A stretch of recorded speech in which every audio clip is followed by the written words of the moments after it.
Hello, students, and welcome. Today, we're opening our Bliss textbook to explore a poem that so perfectly captures a season of breathtaking beauty. We are diving into John Clare's Autumn, a true masterpiece, to see how just a few simple words can paint such a vivid and moving picture. So, our guide for this lesson is the celebrated English poet John Clare. Through his eyes, we're going to experience a really unique vision of the world around us. This poem is a real gem, and I can't wait to see what we discover in it together. Now, before we start breaking it all down, let's just experience the poem first. I want you to listen closely to the words. Just let the sounds and the images of Clare's autumn come alive in your mind. I love the fitful gust that shakes the casement all day, and from the mossy elm tree takes the faded leaves away, twirling them by the window pane with thousand others down the lane. I love to see the shaking twig dance till the shut of eve, the sparrow on the cottage rig whose chirp would make believe. All right, what a beautiful start, isn't it? But what is really going on in these opening lines? You see, Clare is not just describing a scene. He's inviting us to feel it with him.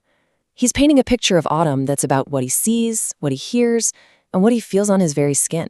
He starts with the wind, but I want you to notice the very specific words he chooses, a fitful gust. What does that one phrase tell us about the kind of day he's experiencing? So, fitful means something that stops and starts. It's not a regular, steady breeze. No, this is a sudden, powerful blast of wind that comes and goes. You can almost feel it, can't you? And this powerful, unpredictable wind is shaking the casement, that's an older word for a window frame, all day long. So it's not just happening outside, it's creating a sound, a constant reminder of nature's raw energy right inside the house. Now look at the verb he uses. The wind takes the leaves. It's not passive. The wind is presented as an active force, an agent of change, deliberately pulling these old, faded leaves from the mossy elm tree. He then uses this wonderfully energetic word to describe their movement, twirling. It means to spin round and round, and you can just picture that chaotic, dizzying motion, can't you? And this just illustrates the scene so brilliantly. It's not just one or two leaves, but thousands of them in a chaotic, beautiful dance, spinning past the window and sweeping all the way down the lane. Okay, now watch this carefully. See how the poet shifts his focus. He moves from the grand, powerful force of the wind, affecting the whole landscape, down to a single, much more delicate detail. Notice he says it again, I love. This time he is watching a tiny twig dance in that same wind until evening, which he so beautifully calls the shut of eve, meaning the end of the day. And then his eyes land on a small bird, a sparrow, sitting on the cottage rig, which simply means the roof of a cottage.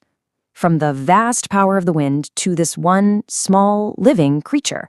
It's a lovely shift in focus. And it's not just the sight of the sparrow that gets his attention, it's the sound.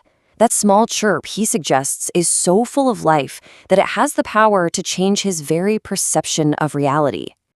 He leaves the thought unfinished, make-believe what? But the idea behind it is so powerful. In the middle of a dying season, this tiny bird's cheerful song is an act of defiance. It is a sound so hopeful it could almost make you believe that spring is not so far away, that life is resilient, even as the world around it fades.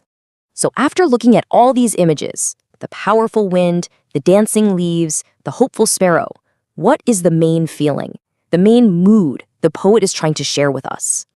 And this, you see, is what makes Clare's vision so remarkable. While so many poets see autumn as a season of sadness and decay, a metaphor for things ending, Clare finds the opposite. He doesn't mourn it. He celebrates its wild energy and beauty.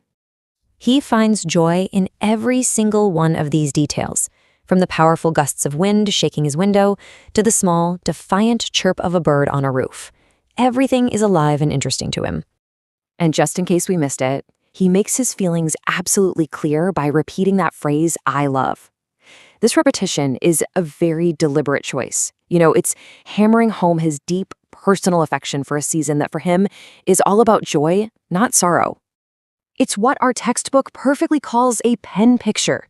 He is using words just like a painter uses a brush, isn't he? He is capturing the soft or mellow beauty of an autumn day in the English countryside. And this leaves us with a final question to think about. What does it say about a person who can find such happiness and life in a season of decay and change? It shows us a unique way of looking at the world, finding beauty not just in beginnings, but in endings too.